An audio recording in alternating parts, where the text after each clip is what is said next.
Hi lovelies, and welcome back to my YouTube channel. My name is Blessing. Thank you so much for stopping by. Please kindly hit on the subscribe button and turn on your post notifications so you get notified whenever I post a new video. So guys, in this video I'll be sharing with you guys how to cut and sew this monostrap maxi dress or one shoulder maxi dress, like you see in the video, with belts around the waist. So if this is something you're interested in, definitely keep on watching and let's get started.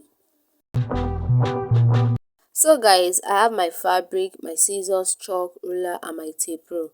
So to cut out this dress, you'll be needing about 3 yards of fabric, nothing less than 3 yards of fabric, and this is the measurement on the screen right here. And I'll be cutting the front and the back piece together. So I'm folding it into 4. So guys, to determine how you're going to fold your fabric, you divide the bust measurement by 2 and add your sewing allowance to it. So the bust measurement of this person is 35 inches. 35 divided by 2 is 17.5. So I added 1 inch sewing allowance to it, making it 18.5. So I use 18.5 to mark the width of the dress, so that when I finish putting the elastic, it will give me a good gathered effect. So the next thing I'll be doing right now is to mark out the length of the dress. The length of this dress is 39 inches, so I'll be adding extra 2 inches to it, which will be making it 41 inches, like you see me doing in the video. So I'll be marking 41 inches right there, and I'll use that mark to make a straight line. Then I'll be cutting it out.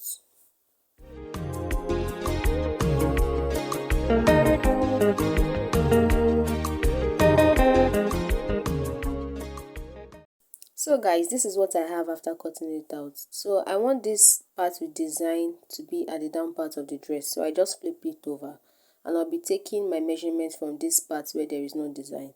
I'll be taking my shoulder measurement. The shoulder measurement is 16 inches. So 16 divided by 2 is 8. I'll be adding 5 inches extra to that 8 inches. I'll be counting from 9. 1, 2, 3, 4, 5. So it's going to give me 13. I'll be marking 13 inches at the upper part of the dress. So you can see right here, I'm just trying to count it for you guys to see. From 9, 1, 2, 3, 4, 5, that's 13. So I'm just marking 13 inches right here with my chalk. And from that 13 inches, I'll be coming down by 1 inch for the shoulder slope. So this is just the shoulder slope. So from the shoulder measurement right here, I will come in by 5 inches, because normally the width of the shoulder is not supposed to be more than 4. So because I'll be folding it, I marked 5 inches. So I'll just connect it from the shoulder slope down to that 5 inches I marked to give me my shoulder slope. So from the shoulder slope, I'm going to come down by my armhole depth. To get your armhole depth, you divide your bust measurement by 6, then add 1.5 inches to it. That's just how to get your armhole depth. So I took the measurement I have on the shoulder, I marked it on the armhole depth line, and I'm connecting it with a straight line. So I'll be dividing my bust measurement by 2. The bust measurement of this person is 35 inches. So divided by 2 is 17.5. So I mark 17.5 right there, and I'll be using it to make my armhole curve for this dress.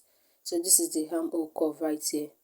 And the next thing I'll be doing right now is to mark from that 17.5 inches down to the end of the dress. So I'm just giving it a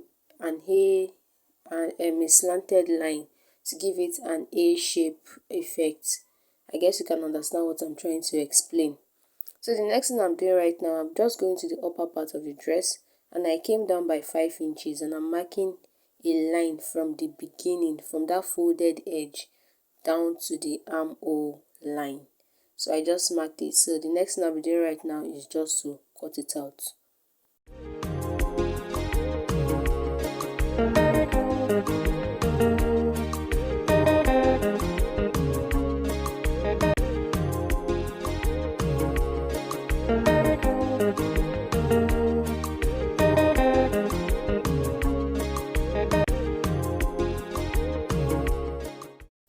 After cutting it out, so the next thing I'll be doing right now is to open the dress like this. This is the front and the back. So I'm just going to cut out the slanted effect of the shoulder, So I just indicated the middle part of the dress and I marked it down to that 5 inches I marked earlier. So the next thing I'll be doing right now is to indicate the other part of the neck, where the neck is going to start. You already know where the neck is starting from.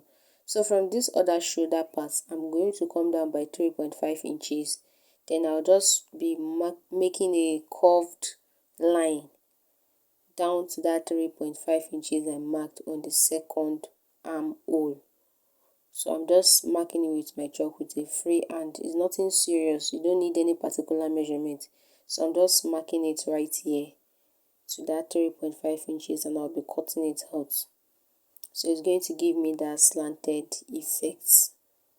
So the next thing I'll be doing right now is to cut out the sleeve. So one sleeve is going to be full shoulder sleeve and the other sleeve is going to be off shoulder sleeve. I was not able to film the full tutorial of this sleeve. You can see guys, I already marked out the sleeve. So the first thing I did was to take out the measurement, the length of the sleeve. So the length of the sleeve is 23 inches. I added 2 inches extra to it, making it 25 inches, and I marked it. So I'm going to come in by 4 inches from the folded edge and I will come down by 4 inches again. So that is the line you are seeing right there. So I'm just going to make the line and make my curve around the lines. So that curve I'm making is going to be the sleeve cap, and this part here will be the measurement of the sleeve. So I took the measurement I have around the armhole, the full shoulder armhole, then I'll be marking it on this sleeve cap here. I guess you can understand. Guys, I'll be filming a full tutorial on how to cut a basic sleeve. So I just marked it right there and I didn't bother to shape the end of the sleeve because it's going to have elastic on the wrist. So that's why it's just like this. So I'm just going to cut it out. So after cutting the full shoulder sleeve, this is the off shoulder sleeve right here. So I cut out the same length as the full shoulder sleeve and I'm going to place it on a table like this, making sure that the two open parts is the one facing this side. Then I'm just going to place the second armhole, the off shoulder armhole, and I'm just going to trace it out. So, and that is all for the sleeve. Now the next thing we'll be doing is to first of all join the full shoulder. After joining the full shoulder, we're going to take the off shoulder sleeve and place it right side facing each other together with the gown and join it together like you see in the video. So now the next thing we'll be doing right now is to take the full shoulder sleeve itself and attach it to the armhole you are seeing right here.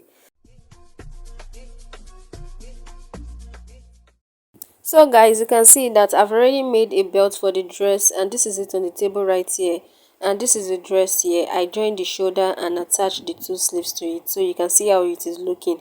Our dress is gradually coming up.